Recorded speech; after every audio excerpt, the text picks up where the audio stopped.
Драги мои пријатели и пријателки, имам особена чест и задоволство уште еднаш во студиото да го поздравам Оливер Ромевски. Стрип цртач, сценарист, писател, ТВ водител и колега, човек од медиумите, метеоролог. Што уште пропуштам за тебе? Ти си последното го сгреши. Добро, сега беше директор на... Да, бев директор како магистар по меѓународни односи и дипломатија, што беше и предвидено фактички со законот. Ај не ми кажи дека не поднаучи малци за метеорологија.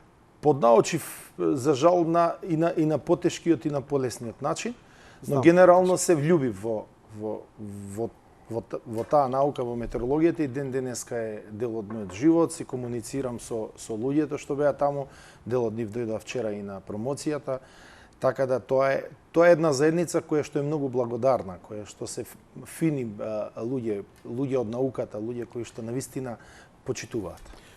Уште една реченица, ако смеам, бидејќи за сосема десета работа, да се разбереме. Потполно се согласувам со тебе и сметам дека тие луѓе, тие научници и тие професионалци нема покомпетентни од нив никаде. Пошто гледам, бидејќи се јавуваат многу Facebook прогнозери, вакви прогнозери, онакви, мислам дека единствено валидно е Хидрометеоролошкиот завод на Република Македонија, бидејќи они се во синергија, во комуникација со сите метеоролошки радари ни цела Европа.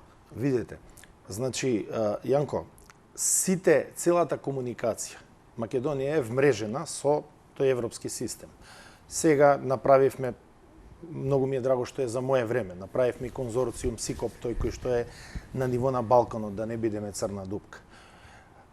Апсолутно, верувам дека и за во догледно време ќе се купи и радар, па ќе влеземе во европскиот систем. Со еден радар користиш 52 радара. Значи, апсолутно, тие луѓе се професионалци. Потрошиле години и години на своето учење. И верувај ми, сите кои што работат и сега и кои што земаат податоци, ги земаат од таму. Само си работат на свој комерцијален начин, но сепак тоа треба да биде, нели, на некој начин се работи за прогноза. А тука никој, па ни најразвиените, не може 100% да дадат. Гледате, со климатскиве промени веќе станува страшно. Што беше предвидено? Паметиш дека во 80-ти години сите прогнози беа дека Источна Македонија ќе стане пустиња во наредните 20-30 години. Да. А се случија сосема поинакви промени. Па веројатно ќе се подигаат температурите, се навестува на тоа. И ќе се промени климата и во друга насока. Веројатно почувствувавме дека пролет немавме, зимата траеше до јуни, сега наеднашка жештини и така натаму и така натаму. Многу интересна, метеорологијата е многу интересна. Ја пред се вложив како менаџер. Значи мене ми беа битно. Нема збор. Да, нема збор. Други работи ми беа. Фала ти за појаснувањето, сакав малку преку тебе да им одадам почит на тие луѓе. Прекрасни луѓе и сегашниот директор е одличен дечко. Секоја чест, одлично ја води работата. Мислам, се гледа. Тогаш ќе те злоупотребам да ми помогнеш за контакти да ги донесам овдека. Апсолутно. Има и тоа како интересни работи да слушнеме со нив. Но она за што јас тебе те знам одамна, не само како ТВ креатор, е тоа што ти си креативец и меѓу останатото пишуваш. Вечерва си гостин овдека да ја презентираме твојата најнова книга, која вчера беше промовирана и се вика Најтешкото нешто. Оливер, те молам, збор два воведине во оваа книга, ја прв пат се сретнувам со незе, оваа убава феминизирана естетика, објаснија малку и така натаму, модерни времиња. Но шега, на многу беше тешко да пронајдеме дизајн за она што би било, да кажеме, репрезент на оваа книга во однос на тоа што содржи самиот роман. Романот е една специфична приказна, тоа е една приказна, може да се каже, многу погодна за читање баш во овој летен период. И така ја и рекламираме, ја најавуваме како книга за на плажа. Тоа е книга која што се случува во 4 дена во Скопје, но во 4 пролетни дена во Скопје. Филмски? Да, филмски. И изработена е по филмско сценарио.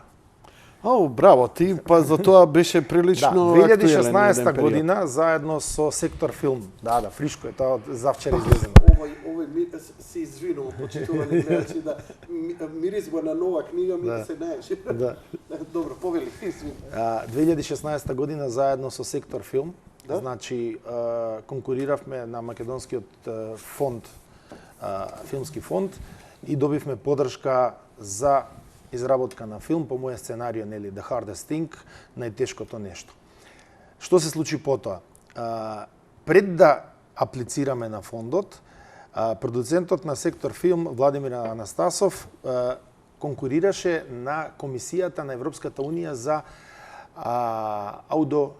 аудиовизуелни и така натаму. Сега не го знам точно насловот.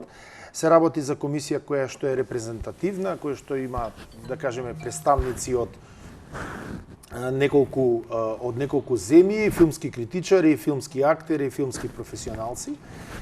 И покрај тоа што немавме поддршка во тој период, значи тоа беше негде ноември 2015, оценките, ревјуто кој што го добивме за сценариото беше буквално одлично. Од каде? Од Европската комисија за филм. Така, Евромаш? Не Евроимаш. Има друга комисија која што до сега нема финансирано филм. Мислам дека прв филм е моментално прв филм е на Вук Митевски, цртаниот филм, кој што го има финансиран.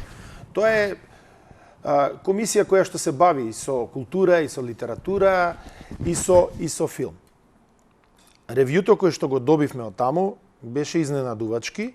Значи се поминуваше за финансирање со 87 поени од можни 120, доколку имавме поддршка во тој момент од Република Македонија, немавме за тоа што веќе конкурсот беше во јануари, а ние конкуриравме тука во октомври, ние поминавме со 81,5 бод, што за мене беше фасцинантно. Значи да одиме на една комисија која е релевантна, значи, и да добиеш за 6 поени. Не поминавме без поддршка од земјата, а со поддршка од земјата веројатно се добиваа 20 поени плюс. А што значи тоа? Што значат тие 20 плюс минус? Тоа значи дека филмот ќе биде финансиран, да, дополнително финансиран од таа комисија. Но мене тоа не ми значеше дали ќе биде или нема да биде финансиран, мене ми значеше ревјуто. Значи она што го пишува таа комисија како, нели, како заклучоци, одбиени сте, но вашето дело е вакво и вакво. Тоа ме потикна, ревјуто беше извонредно, значи со голем светски потенцијал. Така дали смееш да го употребиш, да го објавиш тоа ревју? Да, ревјуто е официјално подпишано, е стигнато е, да. Го има во книга? Не, го нема во книгата. Го нема во книгата. Тоа беше моја мотивација да ја напишам книгата. Значи, обратен процес од сценарио кон книга. И после година дена. Добро, и Кјубрик така беше со 2001. Кларк вика дека ја напишал, ама не ја напишал. Не ја напишал, нигде не може да најдеш. Не, ја имам ја 2001. Тоа е една бледа, празна книга, нема допир со 2001. Заедно е пишувано. Знаеш, овој како ја имал сцената во глава, и така. И после тоа само душтенца. Нема таква имагинација. Мислам дека книга 2001 и филмот Одисеја 2001, тоа е... Не допирливо. Па токму тоа велам... Но и јапонскиот воз и овие нашиве. Не, овој сега кинескиот што оди 600 на сат. И овие нашиве, со камиња на први. Ама кај ме излече за јади. Сега читав зошто американците па немаат. Значи цел документарец. Зошто немаат брзи возови? Зошто немаат брзи возови? Сета технологија што е 90% од нив измислена, добро, што се вика, а брзи возови има Франција, има Кина, има Јапонија, само они немаат. Зошто? Затоа што све вложија во автопати. И сега не може преструктурирање, за разлика од овие земји кои немаат автопати. И нормално луѓе не можат да се малтретираат, ама вика доаѓа до критична точка. Сега гледај како се тоа интересни работи. Види, мислам, тоа е перцепција на времето кога нешто што ќе успее и дали треба, па така и за креативност. Почеток на 20 век најголем проблем и думање во Њујорк било каде да се смести отпадот конјски. А револуцијата им се случува после 20 години. Така што мене ова што ме зачудува со ова бодирање, Ако поминевте, што ќе значеше за Ништо ќе значеше дека они ќе одредат одредена сума која што ќе инвестира во филмот, но можеби па немаше да поминеме на Македонскиот филмски фонд.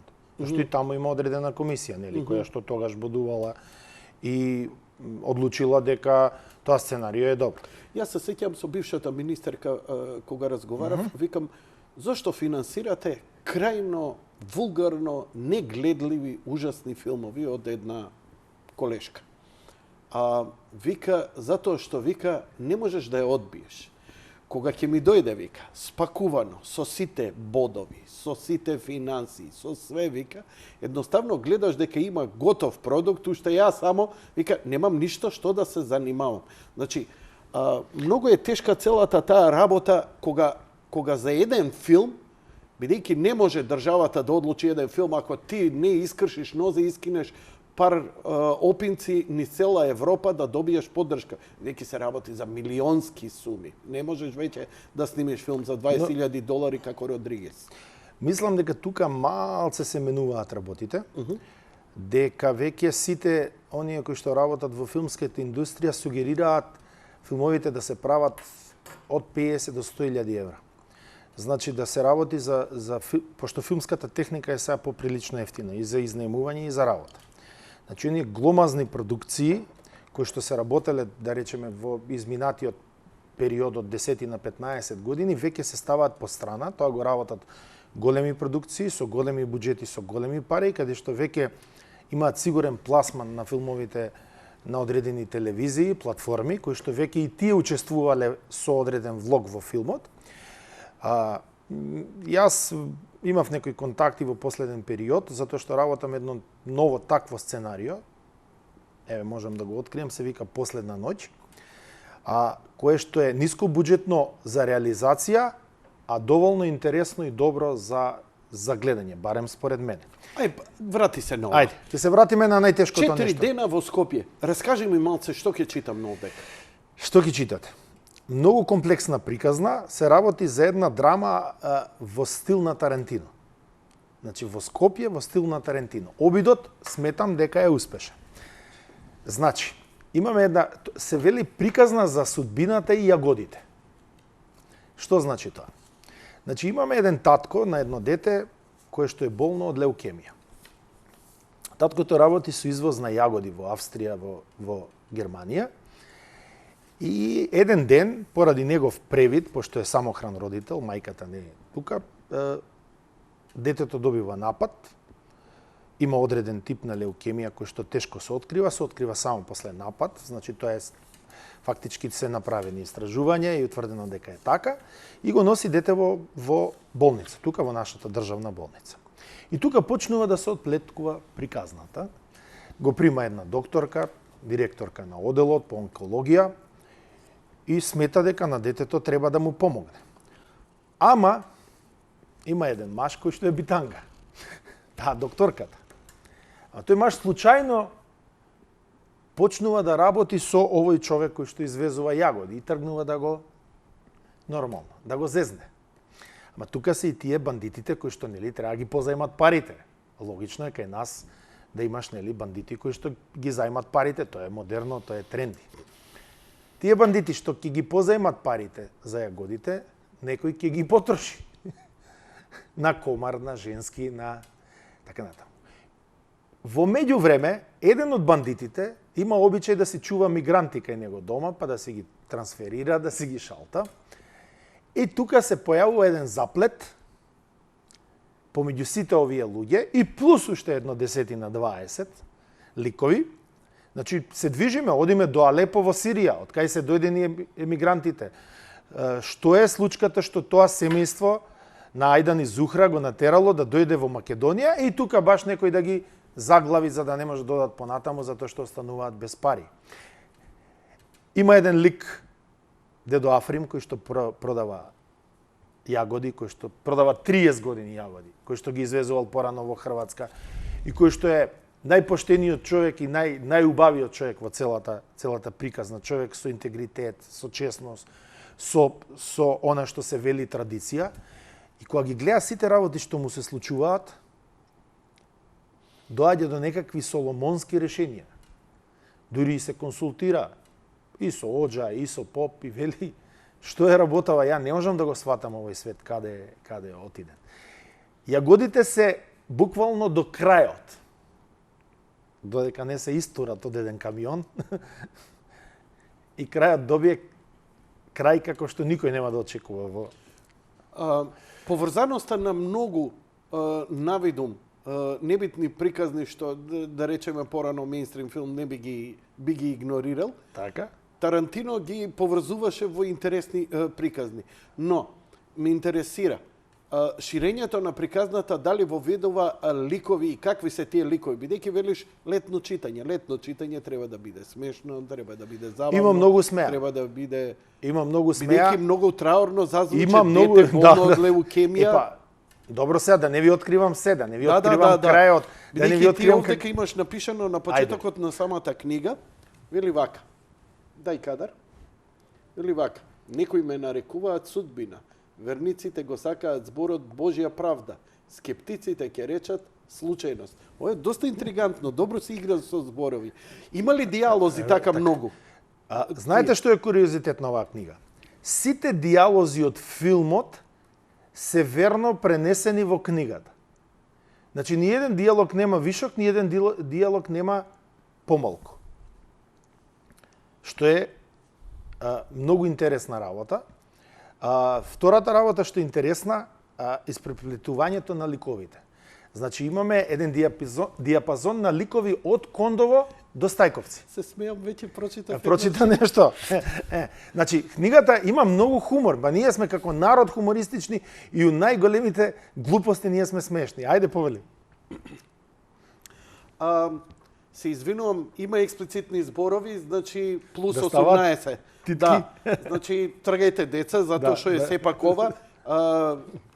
Цитат од книга, не го изговарам ја, и има вулгарни зборови, но се во функција на книгата е за 16 плюс. 16 плюс. Дозволено е. Има сцени кај што е логично да има сцени. Нема натурен секс и да, значи кај што има логика. Оливер, вака се прави тоа. Мали, ајде, ај у соба, легнувај, ајде гитла, мама и тато ќе гледаат нешто. Отвори мори курво украинска. Вчера 10.000 евра ти ставив у цицки, а денес од жена ми синџирот го бараш.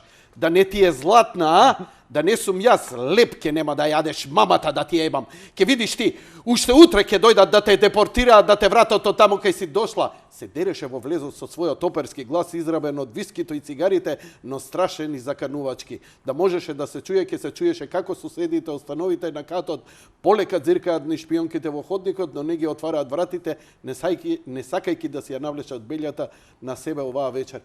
Па ти опишуваш на просечен ден во секоја зграда скопска. Се е вистина, само е споено во една тарантиновска приказна.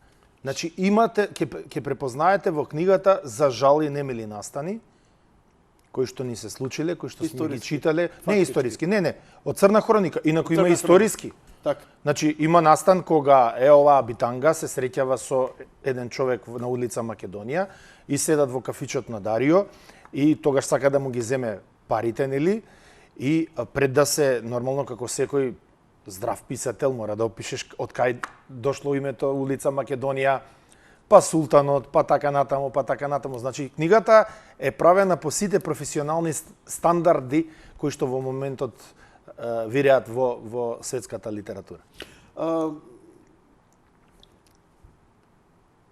За да се сними, предпоставувам, најголемата ставка овдека не се специјални ефекти или актери, овдека е снимање на локации. Предпоставувам, бидејќи велиш дека локации и врвен режисер. Аха. А режисерот е во моментов, се надевам дека се ќе заврши позитивно во оваа предпродукција, најдобриот турски режисер на сите времиња, Сердар Акар. Кој што за жал, за среќа има македонски пасош. Дали го има прочитано? Делото не. Он работи само на сценариото, не сака да му ги измешам брзините. А не, во ред, дали го прочитал сценариото? Како не, 4 пати го полиравме заедно. Стварно? Да. И он е расположен за вакво нешто. Он работи сега во моментов, али тоа е до таму можам да кажам, значи до таму се работи. Значи предпродукцијата во моментов си функционира. Па генерално добро е првин да има книга, па потоа да се сними филм. Ова беше обратно. Јас книгата издадов и од некој си професионален... Прво издаваш книга, па... Да, но прво беше сценариото. Значи, сценариото беше основа. Сценариото го напишав за месец дена. Значи, кога ти доаѓа поривот и ти као седнуваш една вечер и си работиш, сите викаат, ајде јадеш да пиеш, да, ти викаш, не сакам. Се гледа по тебе. Да, дека не си јадел. Ни јадење, ни пиење. Види, јас сум љубител на се што е убаво. Кажи ми, што е тоа порив која ќе ти дојде? Тој ме интересира, тој креативен чин. Бидејќи јас сум евнук за тоа, што викаш, бидејќи ги разбирам, вика, ако не седнам да го напишам или да го насликам или да го снимам, ја ќе експлодирам. Што е тоа порив? Опиши ми го тој креативен процес. Како да ти објаснам? Ајде да бидеме малце безобразни. Тоа е како да ти се иде по надвор, по мала нужда, ама многу. Не е како за секс? Не. Не е, а? Не. Имаш потреба да си... Не, сексот е контролирана работа, значи не можеш да бидеш животно, мора да бидеш човек. А додека, нели како викат, мора да се умре и да се иде по надвор, не мора друго, ништо не мора. Физиолошката потреба. Значи, кога ти се иде многу по надвор, ти мораш да излезеш по надвор. И нема Господ, тука мора. Така и поривот кај тие што се уметници, што имаат онаа жичка, што Господ кога немал друга работа, ги допрел и си продолжил. И за жал, веројатно, или за добро, и јас сум еден од тие, и тоа те бургија, и додека не седнеш ти да баталиш се, да оставиш, може ќе оставиш и многу поважни работи, и многу повносни во тој момент, кои што се тековни, секојдневни, за одредена сума на пари, ти ќе ги оставиш, ти си работиш, си пишуваш, и сите те гледаат како будала, ама ти пишуваш. Многу ми е жал што не се реализира твој филм вако, бидејќи си еден од тие автори кои пишуе реално и пишуе без многу оние историски скаламуци и јавен жанровски филм. Ние не извадивме жанровски филм. Единствен жанровски филм кој за жал неуспешно заврши е на Сашо Павловски This is not American movie, кој фантастично почне Сенко Велинов, банда, овакво, треба да ограбиме од американската амбасада да го земеме стикот со тајните податоци. И сето тоа е убаво, има крими, има она на улица како се дешава и многу ми е криво што ние немаме такви жанровски филмови, например, како Pulp Fiction, научна фантастика или историска фантазија. Човече, кога ги гледам митологииве, Lord of the Rings, кога ќе ги видам тоа е многу... Game of Thrones и така натаму, па зар немаме ние основи за овдека да направиме од ова поднебје и така натаму. И ми е криво и сакам вакви филмови да гледам жанровски, бидејќи од оние социјални драми и од оние европски филмови животот е срање и сите ќе умреме ми е до овде. Мислам, секој македонски филм е тоа. Не, види, знаеш како велат за тие, баш сега седев со еден англичанец и тој вели, знаеш што е европскиот филм, вика имаш кадар, вика 10 минути на почетокот, врти тркалото на автомобилот. И го следиме тркалото, дели? И да видиме за што е филмов. За тркалото, за шоферот. Знаеш ли од кај ме останато тоа? Од Тарковски. Тарковски, значи, Тарковски уште име репер, не дека не, најдобар е у свет. Ама беше на времето. Знаеш што е таа сцена? Тоа е сцената од Сталкер, кога на железницата и 10 минути вратната жила, како он се напи. Да, ама тогаш немаше специјални ефекти, немаше CGI, немаше... Па јас што викам, Тарковски да имаше пари Avengers, ќе го гледавте сега, а не Соларис онаков како што беше со тешки филм. Туку, на вистина, инсистирањето да се биде уметник и продавањето, бидејќи, знаеш како им викаат кај нас на академија? Не е важно дали има публика или не. Дали е театар, дали филм. Важно уметност да било тоа. И сега, знаеш како, мене, додека не те залепи барем 2 сата да го изгледаш, џабе ти е ако има уметност, бидејќи прво ти, нели, како книга, ако ја почнем да ја читам, треба да ја прочитам. Ако го слушам, ја слушам музиката, треба да ја дослушам. Ако го гледам филмот, треба да го изгледам 2 сати. А после ќе збориме ние за има ли уметност или нема уметност. Знаеш што е згодно со оваа книга? Со оваа книга е згодно што луѓето можат уште денеска да си ја купат, не е скапа, и уште денеска можат да си го изрежираат филмот во глава. И Таков, тоа е предноста, создава слики? Да, создава слики. Многу е текстот е многу правен за добра визуализација и буквално можеш да си го направиш филмот во својата глава. Дури има и моменти кои што многу луѓе ќе се препознаат и себе си, ќе препознаат својата околина, но едноставно и ќе се покрај тоа и ќе се вметнат некаде на поширока основа. Оваа книга, баш токму и беше тоа ревју на таа комисија, дека може да функционира секаде во светот. Значи, они тоа го напишаа во тоа сценарио. Значи, оваа приказна може да биде и во Кина на некој док, и во Макао, и во Австралија, во Сиднеј. Тоа е тоа. И тоа мене ме потикна да го напишам овој роман. Дека воопшто не е битна локацијата, дека се случува во Скопје.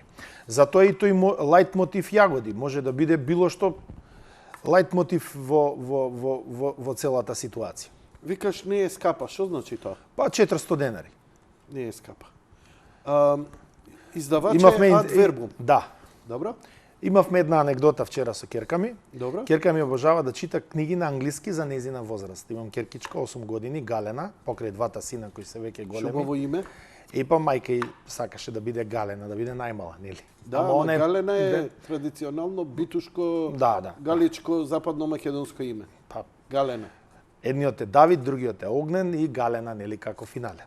И таа многу сака да чита на англиски книги за нејзина возраст. Значи од 6 до 8, сега веќе почнува од 8 до 9 години. И завчера купуваме од еден англиски автор, веќе кај нас ги има тие изданија. А се подготвуваме за промоција и Галена вели: "Тато, колку чини мојата книга?" Велам 500 денари. Вика, ти си полош од мене за 100 денари. Нели мојата 400. Ни требаше секунда да укапирам. Па добро, веќе годините ни се јанко да потешко капираме, знаеш.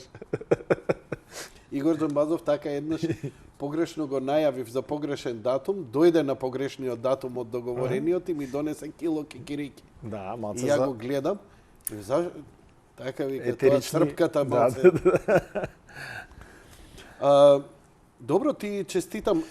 Вака, ќе чекаме. Има една сцена која што на Иги ќе му дали некој, пази небулоза, ја ќе се фолирам. Дали некој критичар пред да ја објавиш има прочитано, па напишано рецензија, па да ја објави како критика, како што тоа... Не сум член на друштво на писатели. Не сум член на друштво на филмски работници. Не сум член никаде. Значи, кој сака да ја прочита книгата, судот на јавноста, судот на публиката, до сега ме крепел и ова ми е веќе 5-ти роман. 5-ти роман? Да. Коцкарска молитва, Ловец на души, Бројачи, 10 приказни што ќе ви требаат и најтешкото нешто. Но и стрипови. Стрипови. Имаш 7 броја Супер Тоше. Супер Тоше. Заедно со Тошка, мојот неприжален другар, кој што ретко го спомнувам затоа што не сакам да луѓето помислат дека некој на нешто се вози, си го чувам во срцето. Исто и јас. Со Супер Тоше го направивме, не ги објави. Да. Синалко си го правевме заедно, си правевме заедно. Ако ме погледнеш во очи, и ден денеска си стои Оливер Ромевски филм. Се што му кажав, се изработи. 7 сета имавме таму. Се местевме, се дружевме многу. Си се сакавме. Верувам дека еден ден пак ќе си седнеме и ќе си правиме мојавет. Значи, Супер Тоше, Бастијан, првиот дел, Ел Македонеро стрипот и на крај Александар Македонски, Лавот од Македон, кој што само го продуцирав и за кој што ја добив наградата за посебни заслуги во стрипот во Македонија, Љупчо Филипов. Дали си стрип цртач? Тоа не сум. Јас сум продуцент и сценарист. И сценарист. Кој ги црташ? Јас работам само со еден цртач. Тоа е Зоран Танев Пикси.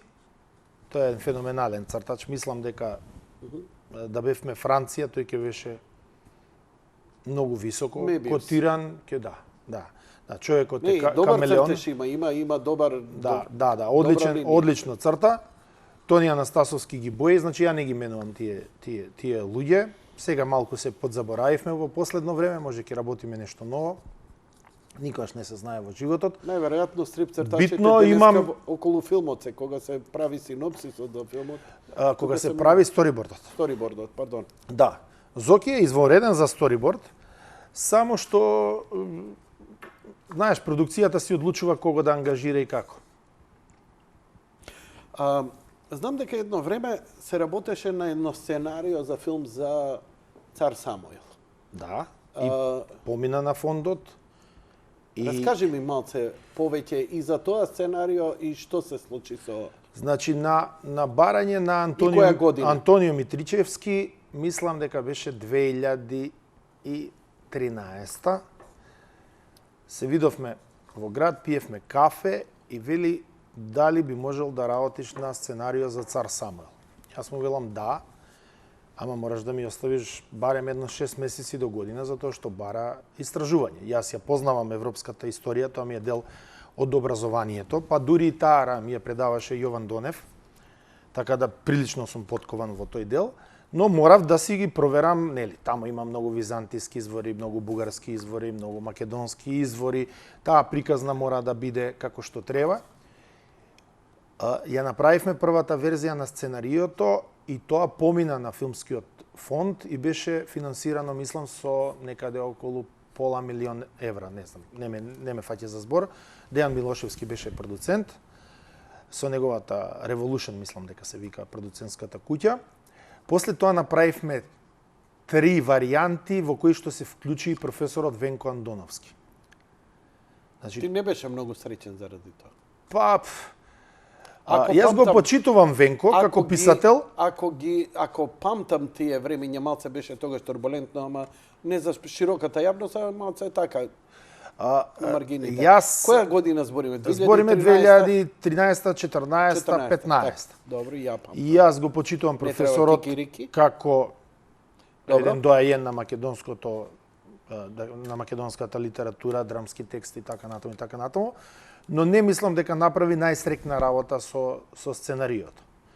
Значи, таму се внесоа некои ликови како Лидија Македонска, како Геометарот, некои ликови кои што беа без везе. Јас го замислував овакво Цар Самуил како Game of Thrones. Така и се викаше сценариото, Цар Самуил, очите на вечноста. Да.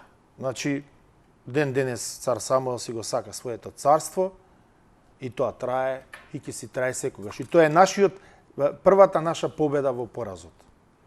Значи, тоа не е класичен пораз, тоа е нашата прва победа. И сега јас, барајки ги сите тие извори, направив едно ново сценарио, на барање повторно на Митричевски, тоа беше 2016, бога ми 2017.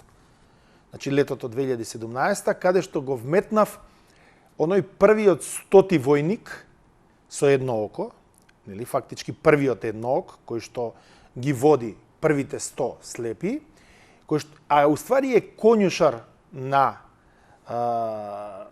синот на Цар Самуил фактички, и кој што ја раскажува приказната од свој аспект.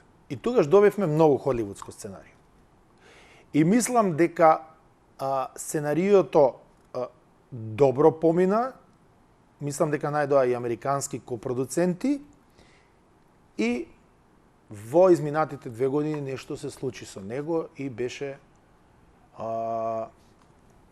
и ден денеска не знам што се случи. Значи, не можам да дознам дали е ставено адакта. Земавте ли вие пари нешто за тоа? Ништо. Не, ништо. Само ти изработи за тој труд ништо не си ништо. Не, тоа е и ден денеска не знам што се случува, треба да проверам, значи, до кај се работите, затоа што имам намера последното сценарио, што е мое, ја ги регистрирам сите сценарија у Writers Guild of America, значи тоа е регистрација и од таму нема зафрканција, затоа што ни велат, ти испраќаат сертификат. Сценариото е на Оливер Ромевски. Во првиот момент, кога ќе извадиш реченица од таму, види, тоа е после работа на адвокати, но регистрацијата е малце незгодна работа. И јас лично мислам, ако тој филм не се снима или еве сега има некакви можеш реперкусии да ги продадеш правите на па можам да ги продадам правата, но јас си би го објавил. Сметам дека е многу добро сценариото и може да се објави. Едноставно луѓето и да го прочитаат, да видат дека е добро. Дека е тоа добро. Многу убава приказна е. Значи, сите ликови низ животот на цар Самуил се провејуваат. Како ја обликуваше улогата, бидејќи ова е време на период на мистификација, демистификација, апликација, дезинформација на тоа што сме, кој сме, како сме. Како се перцепирал цар Самуил? А што си ти? Не, ја знам што сум. Зборам за тоа време, нели? Ние сега збориме Тогаш за тоа немало време. ни македонци, ни бугари, Затоа што имало Македонско царство. Свето Македонско царство, има записи византиски. Значи, кој не знае, не да. Имало пермутација. Независно од Византија? Да, Свето Македонско царство. Това ми е интересно мене. Да, така се викало. Свето Македонско царство, но луѓето не се викале македонци. Значи, нема историски така стојат работите. Но се работи за цар Самуил, кој што бил цар Самуил, кој што бил крунисан од папата, кој што нели си има таа цела приказна со браќата. Сега денес се расправаме со дека е бугарин. А тешко дека е бугарин. По она што јас го читав, тешко дека е бугарин. Значи не постоела Бугарија тогаш, кој е бугарин. Василий II бугар ли бил? И тој бил македонец, така го викале. Очевадецот македонец. Значи имало пермутација на концепти. На територии, некои таа територија нарекувале Македонија, оваа територија нарекувале со друго име. Тоа било, знаеш како е, во средниот век нема ни народи, ни нации. Значи, се знае. Ако земеме така, по средниот век ќе видиме дека и французите и германците се ист народ. Од исто место потекнува. Значи, треба некои работи да не се правиме, да не се... Секој има право да... Значи, јас сум политиколог и тоа сум магистар по политички науки. И тоа сум некој кој што ги полагал сите испити. И сум ги полагал кај пола дипломати сега. И точно знам дента кога сум полагал, кога сме се гледале во очи, кога сум полагал писмено, усмено. Може се, ментор ми е Стево Пендаровски е ментор на магистратурата. Ја магистрирав на бугарските пасоши. Бев кај тебе во емисија, издадов книга Бугарин, националност или професија. Значи, ако мислат дека некој не се бавел со наука, има и некој кој што се бавел со наука. Покрај готвењето. Не роман, туку е нешто сосема друго. Да. Значи, и предизвика огромен интерес затоа што луѓето мислеа дека е некаков прирачник кој ќе им помогне за полесно да дојдат до бугарско државјанство, па на дел им помогна затоа што се ова што се случуваше во задните 2 години со бугарските државјанства, јас го објаснив таму. Ако ти текнуваат, кажав дека постојат 5 документи по кои што се дават бугарски пасоши, кои што се памфлети, немаат врска со историски доказ дека некој има бугарски происход. Дека тоа се памфлет напишал некој во Бугарија 36-та и ти сега по памфлетот... Сакаш да го реобјасниш тоа повторно, бидејќи имам време и мене ми е задоволство, или доволно па ти не, беше? Мислам дека е доволно, мислам дека ова што ги фатија, дека лажеле, краделе, давале пасоши на кого стигнале, значи таа агенција за българите в чужбина, значи таму го има во мојата книга тоа. Мојата книга е научна книга. Тоа е магистарски труд со сите нишани, значи може кај сакаш да го аплицираш на англиски, ќе си ги добие оние заслуги што треба да си ги добие. Имаше ли реакција од бугарската држава официјално? Научен труд е тоа. Тоа дури им помогна да некои работи да ги видат, што не ги гледаат, дека имаме преку 2000 македонци кои што се регистрирани на Бандера у Ќустендил. Плюс има анкета, таму е јасно кажано дека македонците земаат бугарски пасоши од економски причини, не ги земаат за тоа што нешто... Види, ние сме се родиле како нација... Дали они можат да го злоупотребат тоа што македонци земаат, нели, знаеме дека земаат не затоа што се чувствуваат бугари, туку заради 6% се чувствуваат бугари. Има. И тоа е легитимно. Легитимно е денеска, што сакаш, можеш ако сакаш Цитроен да бидеш. На првиот попис во Словенија, петорица се изјаснија како Цитроен. Како Цитроен. Не сум словенец, не сум хрват, не сум југословен, што си Цитроен? Алдам. Значи, тоа беше... Нека силата биде со нив. Си имале Цитроен, ама има право. Ме разбираш. Така и за ова.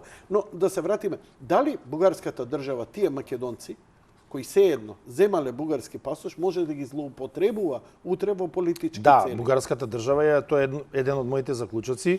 Во догледен период ќе бара да се признае бугарско малцинство во Македонија и тоа е докажано, тоа сме го докажувале заедно со професорот Пендаровски, значи заедно сме работеле на таа теза и дека тоа барање на бугарско малцинство ќе следи, ќе си биде легитимно од нивна страна, затоа што веќе имаат 80.000 граѓани со бугарски пасош. Тоа е државјанство. Пасошот е само форма, одиш уплаќаш за пасош и чао, пријатно.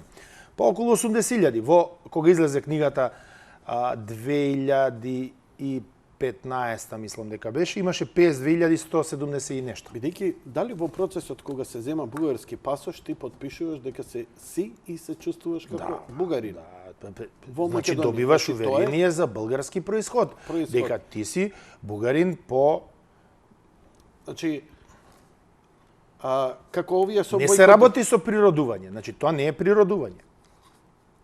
Не е сега ти си земал жена или си дошол сакам да бидам србин, сакам да бидам сам си се потпишал. Американец, германец, него ти велиш да, според дедо ми кој што бил крстен во црквата во, не знам, Мислешево и кај што тамо бугарин се потпишал како, пошто тогаш имало бугарска црква, имало грчка, имало се, си ја знаеме сите историјата.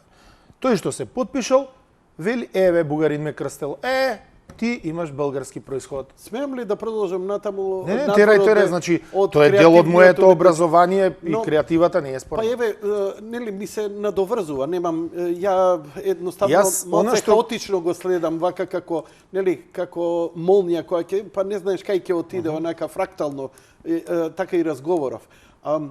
Па еве, сега со Гоце Делчев дека е бугарин, ја пред 10-15 години, ти ја следиш мојата кариера. Добро. Знам дека ме следиш многу одамна и сум бил гостин во твои емисии. Имав две гостувања едно до друго, Љупчо Ѓорѓиевски и академикот Блаже Ристевски. Добро. Љупчо Ѓорѓиевски доаѓа кај мене, си кажува што си кажува. Кога завршува емисијата, значи уште пред 10-15 години, он баре стабилен во своите изјави и ставови, ми вели вака. Бидејќи разбрав и најави дека ќе ти биде Блаже Ристевски, вика, а Блаже Ристевски неговото животно дело е дека македонците се засебен народ, докажувајќи го тоа преку природбениците. Добро. Он остави коски 10 години у Москва, проучувајќи ги делата на природбениците кои се зачувани голем дел таму. И вика, прашај го вака, вика. Прашај го како се изјаснувал и како е попишан Гоце Делчев. Викам, добро, ќе го прашам зошто, затоа што вика, он се попишувал и се објавувал како бугарин. Благодарам. Љупчо, пријатно. Доаѓа Блаже Ристевски, среде емисија, ја имам таа емисија, 5 пати ја репризирам, ама добро. Јас сум веќе невалиден за тие работи, иако историскиот факт некој ќе го вади. Блаже Ристевски на негово инсистирање дојде кај мене за да ја промовира македонската енциклопедија, која после, нели, знаеш кои сили, преку која телевизија и кој собственик на телевизија успеа да ја забранат, но му го постави во ова прашање и ми рече, да, он се е потпишан како бугарин. Ама во тоа време не си можел, не си имал опција за било што. Не си можел, значи нема му била опција или грк да биде, или србин да биде. Едноставно немало опција да биде македонец. А бидејќи работел и како учител, и бил ова било дел од бугарската држава, он бил попишан и потпишан како бугарин. Сега ме интересира, ова е моje површно знаење, врз неколку површни реченици кажани од двајца луѓе кои, ете, секој со својата променинца. Ме интересира ти. Значи нема ништо спорно тука. Добро? Значи, генерално, сите народи се создадени од некаде и од некого. Ако си имал среќата да имаш ментор низ историјата, многу порано ќе си направил институции, ќе си се осознал и ќе си станал народ. Ти си ја имал таа внатрешна есенција.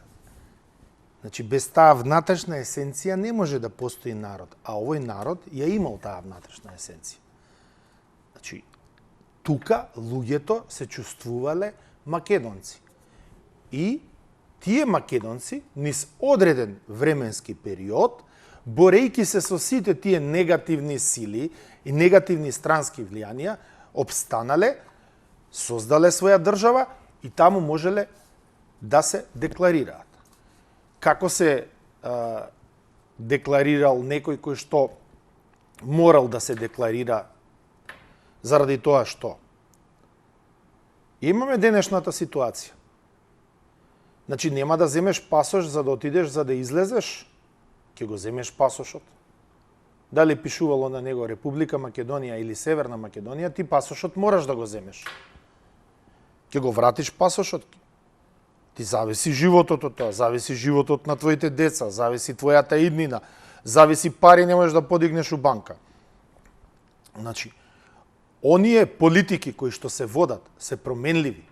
Таа внатрешна есенција кај народот или ја има, или ја нема. Некои народи ја немале и не обстанале, се разложиле, се претопиле и така натаму.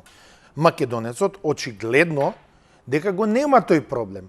Колку и да му влиеш од надвор, тојте. Инаку ако одиме ние по книгите, па да, некој имал, добил на подарок со помош на русите војводство па држава, ние, за жал, не помогнале аустријанците, иако имале добра идеја. И тоа е, мислам дека е најголемиот кикс во историјата и се повторил повторно 22-23, да не земале под капа, да се формирале. Они не подпишале, знаеш, ни Берлинскиот договор, ни Букурешкиот ништо не подпишувале.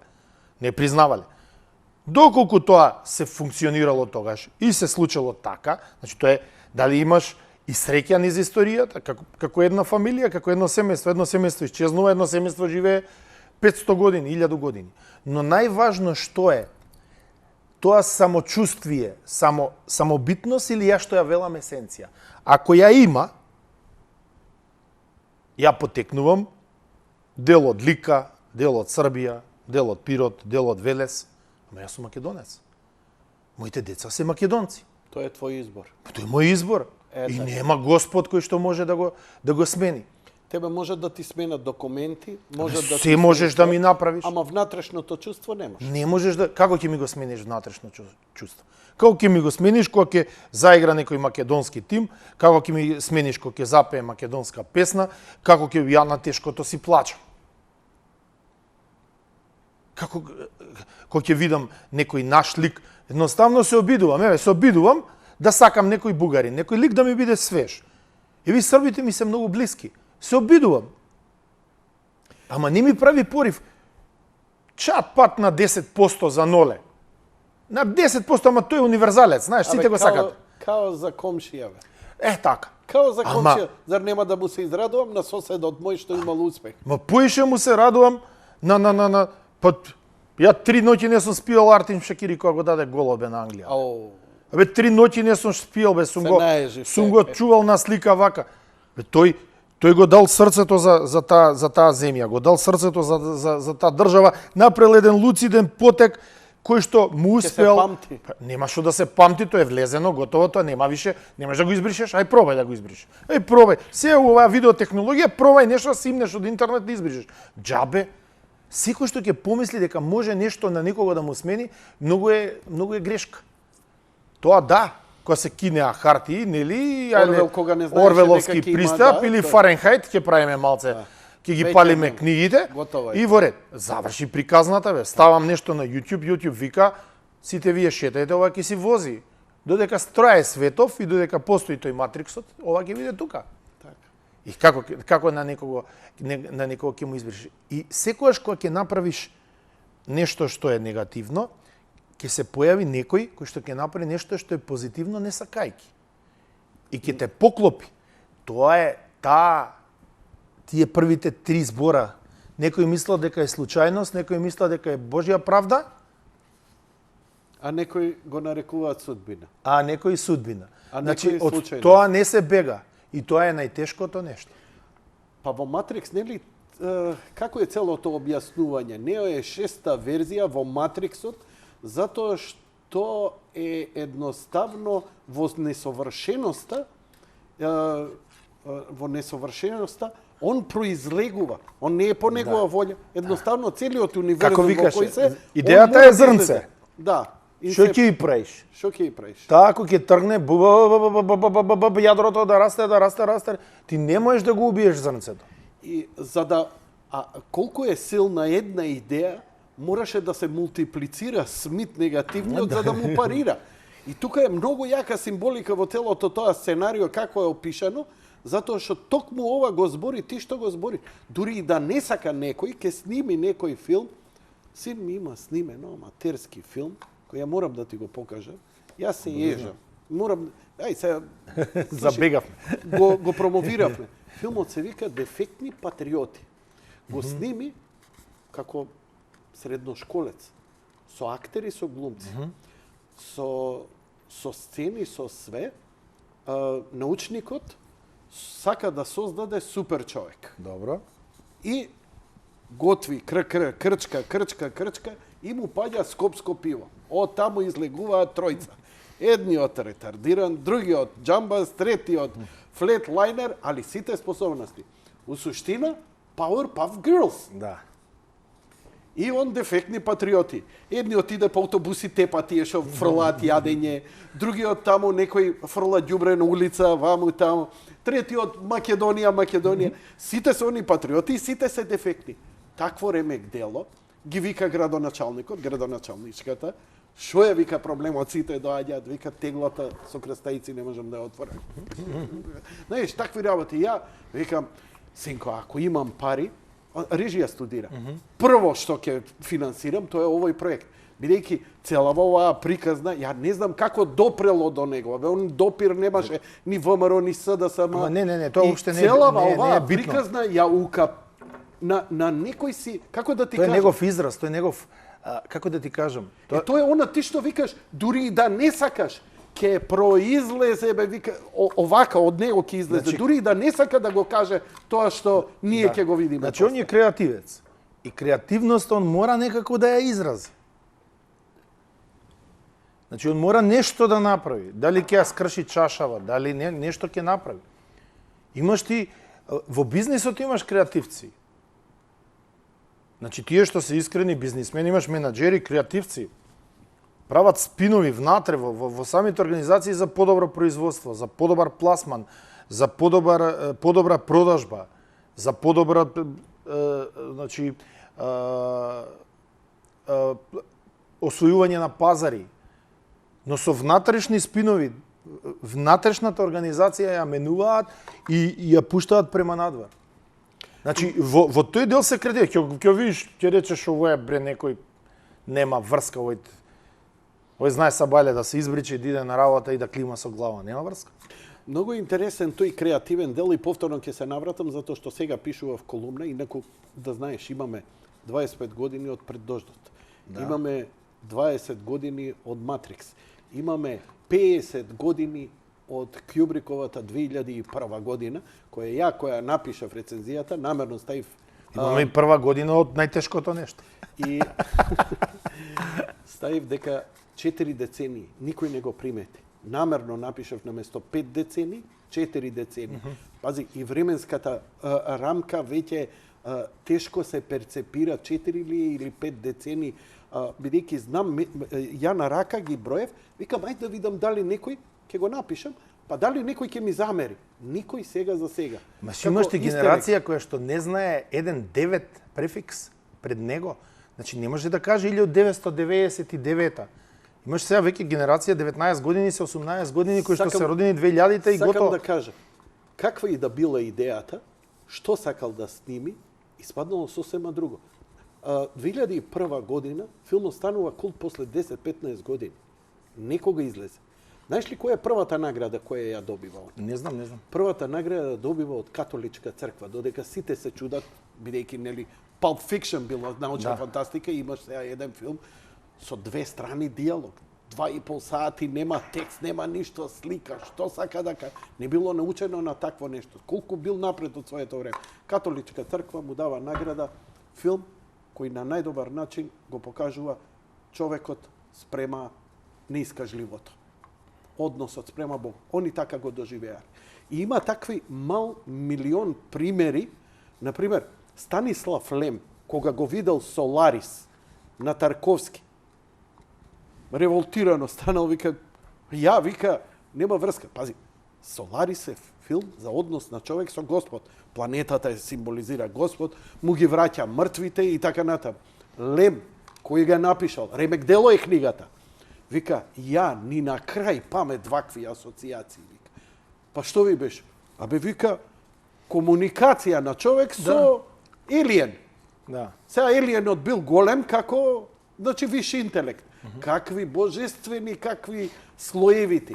Но знаеш, што ме фасцинира кај вас креативците, дури и кога немате интенција, креативноста носи во себе толку нешто од космос, универзум, од некои слоеви, и вие канализирате една рамнина која ја разбирате, која е артикулирана, но таа влече позади себе слоевитост и можеш во некои безвезни филмови да се прекрсти. Вау, што све овој напишал или направил. И тоа е фасцинацијата кај креативност. Експериментите, знаеш кај се во литературата? Секој некој што се обидел да направи компаративна анализа на две апсолутно различни литературни дела. Да речеме, да го компарира, да го земе најтешкото нешто да го прочита и да го компарира со еден Евергрин, Степскиот волк на Херман Хесе. Вау. Или со Сидарта. Така. И да ги бараш допирните точки. Кај јас сум го допрел него, а кај може би он ме допрел мене. Вау. А имао тоа.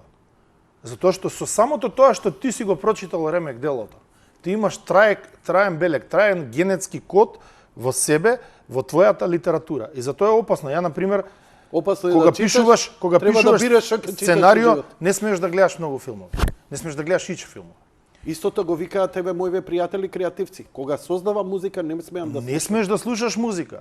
Зашто ги крадеш акордите, го крадеш темпо, се крадеш, а не знаеш дека крадеш. Само вика на крај, кога споредувам продукциски да биде. Продукциски е друга работа. Продукциски е во компресијата, во зипувањето на музиката. Сега јас малце и знам и од тоа, пошто 20 години имаме студио со ортакот мој Сале и работиме, така да X песник вчера снимаа кај нас и овие трио Джентлемен. Значи и тој дел малку имам познавање, независно. Но зборувам за она што ти останува како материјал. Ти не смееш затоа што ќе бидеш под влијание. Го гледаш Алиен 5 пати оваа недела и тргнеш да пишуваш научна фантастика, ти ќе допреш 16 пати.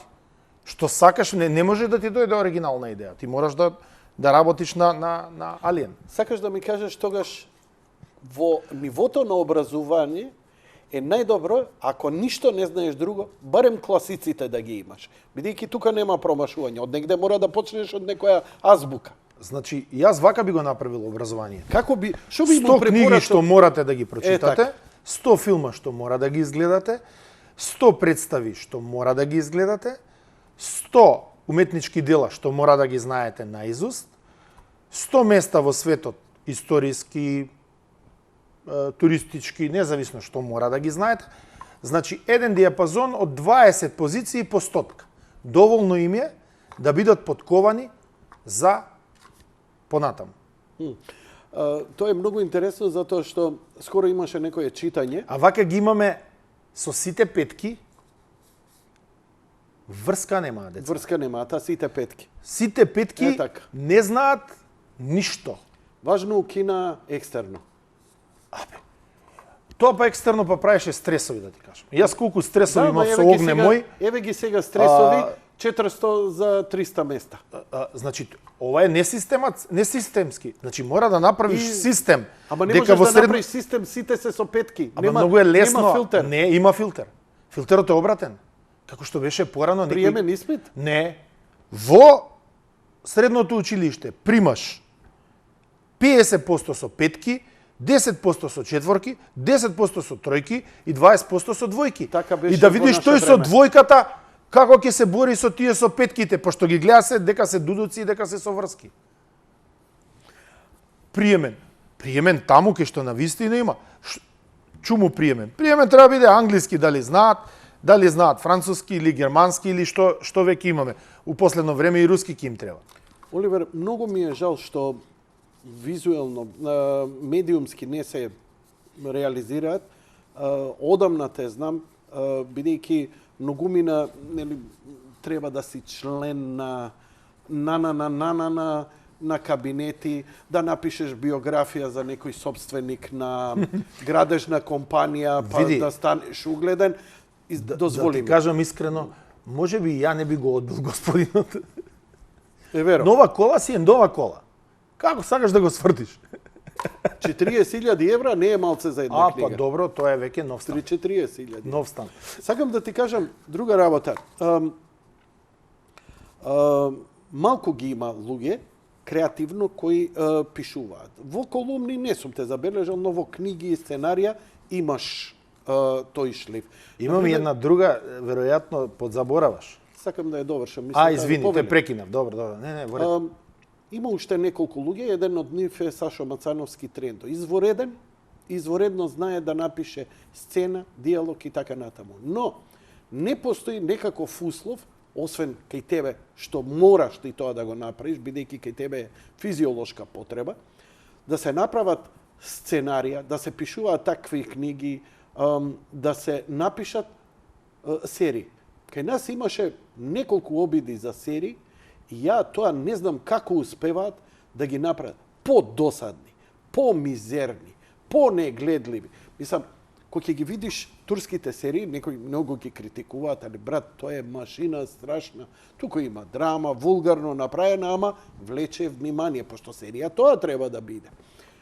Како ние не изродивме на толку памет, на толку креативци, на толку све, да влеземе у тие шеми на балкански копродукции, па нели како беше? Сите лаеден вложуваа во некоја серија, па ќе влезе македонски глумец, па македонски плюс сценарист, бидејќи по 5-6 сценаристи, па хрватска, па ова, па она, па ќе се создадеш. Беа, Турција која машина направи, ама она во 30 земји иде, кај што има турско говорно подречје. Не ми е јасно зошто не може да се создаде таква продукција, барем на некој серија. А има изворедни, прекрасни идеи, кои дури не ни бараат многу средства за реализација. Види вака сега. Мораме да бидеме искрени и да бидеме честни. Во Македонија работите се лошо поставени. Значи, во Македонија се работите лошо поставени, имаше обиди да се направат измени во тој правец, за да се снимаат серии, да се финансираат од страна на телевизиите, но мислам дека тоа безуспешно пропадна, затоа што не видовме ни една серија, освен македонски приказни снимени за многу мали средства и многу наивно нешто што изгледаше, а се потрошија доста пари од даночните обврзници. Зошто велам да бидеме честни? Затоа што странците, Американската амбасада, мислам УСАИД, кој веќе инвестира во тој сегмент, мислам дека направија добра работа за да малку ја раскренат жабокречината.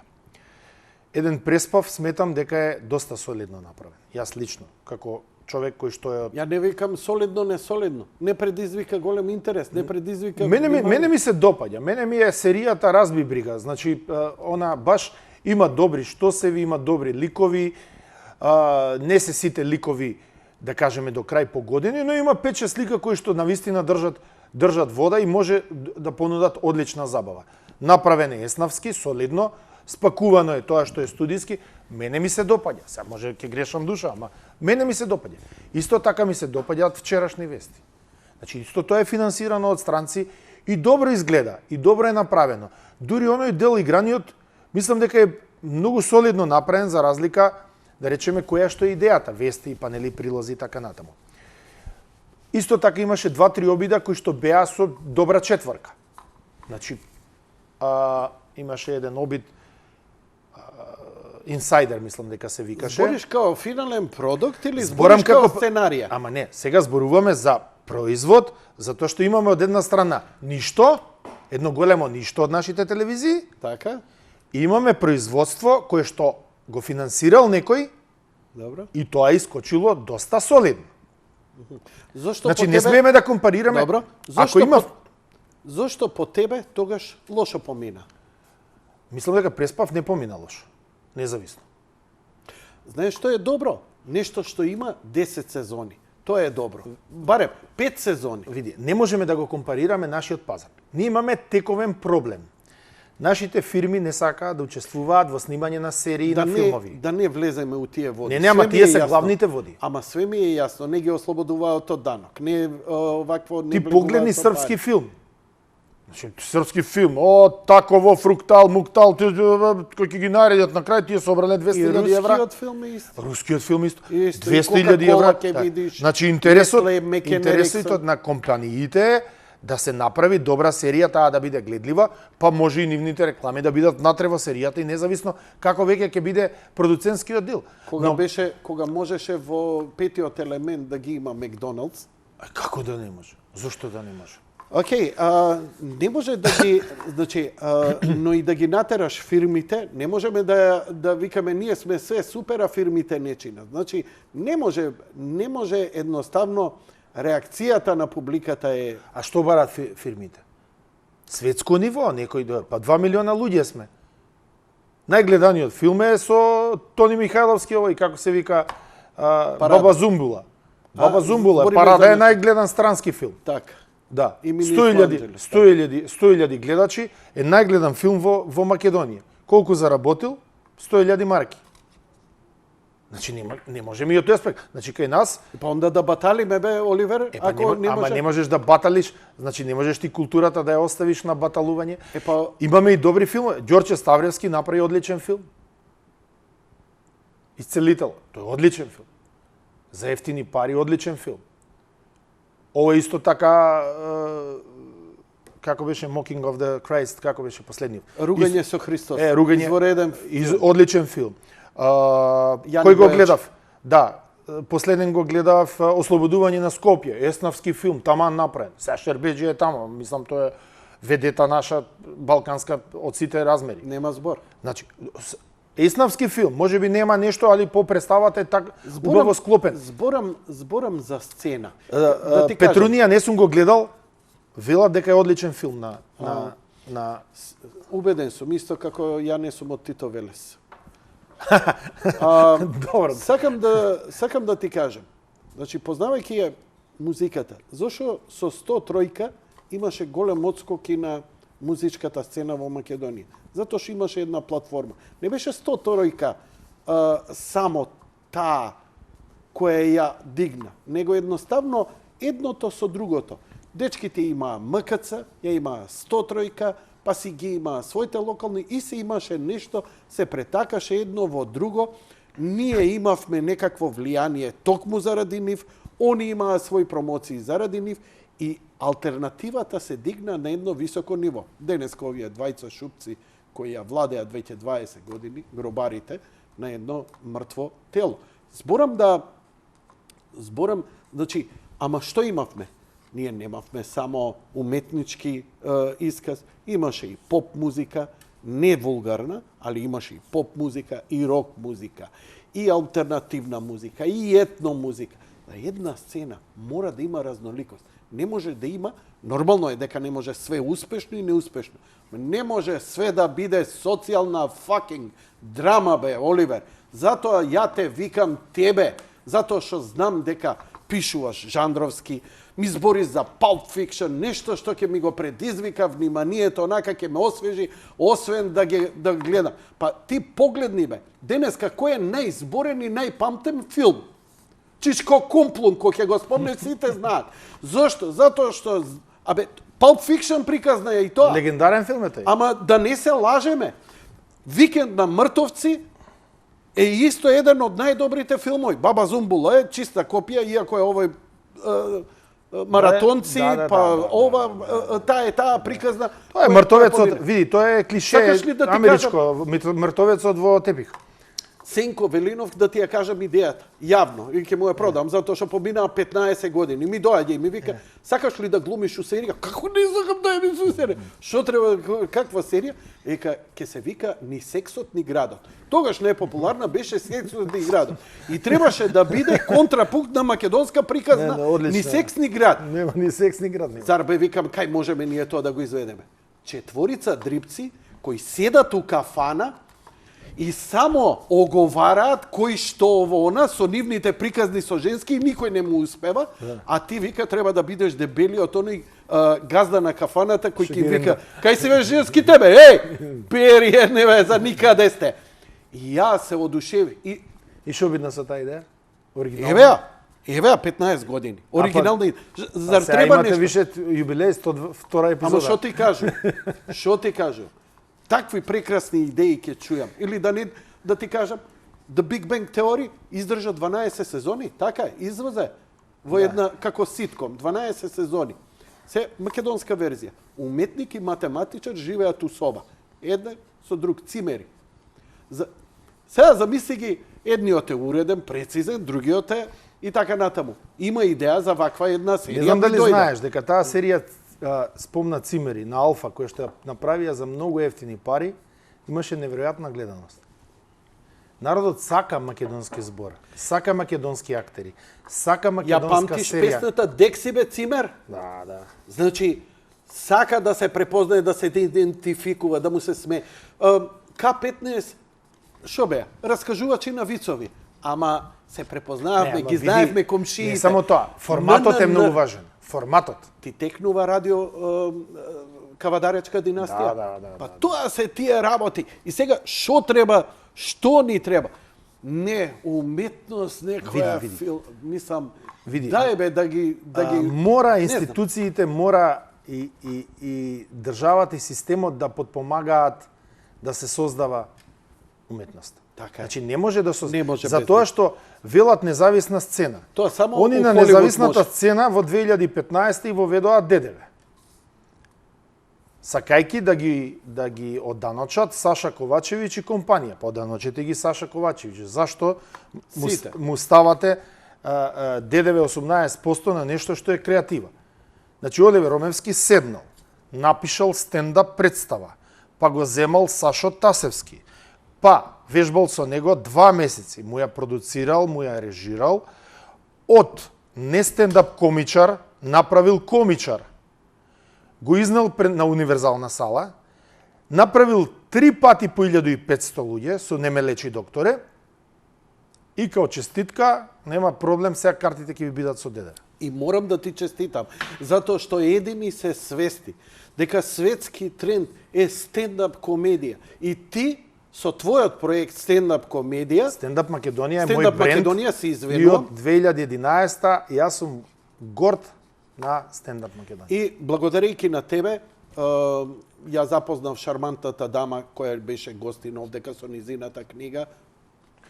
За кого мислиш? Кого ми прати? Кого ти?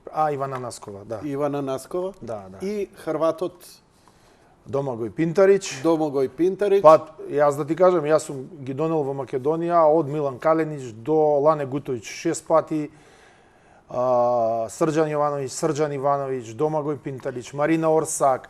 И кажи ми, што се случува во публика кога они настапуваат сите овие и наши? Делириум. Делириум од смење. Делириум, да. Има ли подобра работа? Неша Бриджес последната представа направи таков делириум вечерта кога пееше Тамара, ние имавме полн дом на Арама. Памтиш ли сомнително лице охридската верзија? Така. Што идеше на еден. Пушти и ден денески умреш од смење како Радован Тречи. Значи, не треба да се срамиме од она што смее треба да биде. Кажи ми, зошто не ги снимаш, па после 3 години да ги објавиш, например, стендап комедии? Види сега, ти веројатно не си запознат. Не? Значи, ние како фирма имаме ексклузивен договор со Телеком. Добро. Со платформата на Max TV и во моментов на Max TV со Pay Per View има 14 стендап представи, снимени, комплетно, режирани. Значи, Браво. веќе одамна сум јас го фатил тој амерички тертип на работа. Добре. Со оние луѓе со кои што сме ги добиле правата. Така. Значи, кои што по договор. Генерално, После 10 години, предпоставам... Не. Тоа е по договор. Некој вели, да, ја имам изиграна оваа представа 200 пати, можеш да ја снимиш, можеш да ја снимиш и нека оди. Некој вели, сакам уште да ја играм, затоа што по обичај стендап материјалите, освен кај Луис Сикеј, кој што е најпродуктивниот и секоја година пише по нов материјал, обично им траат по 5 до 7 години. Еден исти материјал го вергла, затоа што тоа се сетови и они одат на разни мали места, на големи... И ако го пушти јавно, после не може Види, да направи доста концерт. од нив го имаат јавно. И пак го терат материјал, па е смешно. Да, затоа што го модифицираат во моменти и така натаму. Мислам дека стендапот во Македонија зема еден огромен залет и во одреден момент падна. Во одреден момент падна од една проста причина од нашиот македонски менталитет. Значи, ние мислиме дека веднаш сме звезди, после една наполнета универзална сала, дека веднаш можеме да бидеме светски звезди и веднаш тука се прават 1000 филмови и доаѓат до, на некој начин, како да кажам, недоразбирања кои што доведуваат да нема после соработка. Мислам дека главниот проблем е што во Македонија стендап комичари се актерите. Значи, со должно почитување на Сашко Коцев, бидејќи работам со него подолг период и Сашо Тасевски и Бојан Велевски, некако не пронаоѓам помеѓу другите актери добар стендап комичар. Сашо Тасевски актер? Сашо Тасевски е актер, да. Ја мислев сценарист повеќе дека Не. Сашо Тасевски е актер, вработен во драмски театар. Јас знам дека е вработен, ама не сум го перцепирал како тако. Мислев дека е повеќе посветен на... Не, има и 2-3 добри улоги баш во представите на Венко. Значи, одлични улоги. Си извинувам поради тоа, слабо го познавам. Па таму јас си го забележав како актер. Има во последните македонци има маестрален. Види, таа приказна со актерите. Значи, никаде во свет не се актери. Актерите се водители на квизови, водители на емисии. Ти текно едно време. Ја бев единствен водител кој не беше актер. Водител мора да биде водител. Стендап комичар на Балканот нема ни еден актер. Значи, дали разбираш дека водител на манифестации, водител на емисии, водител стендап комичари, водител на квизови, водител на паради, водител на фестивали, водител, све беа актери. Па нече мочи. Малце комунистички приод. Така. Немаш диплома. Знаеш, не.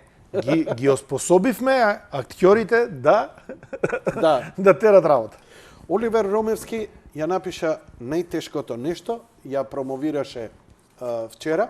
Ова беше поводот. Отидовме од временска прогноза преку филм, историја, политика, геополитика, историја и митологија. Си направивме муавет за сите овие работи. Но во суштина, заедничкиот именител е креативноста. Да. Ова е неговата книга, најтешкото нешто.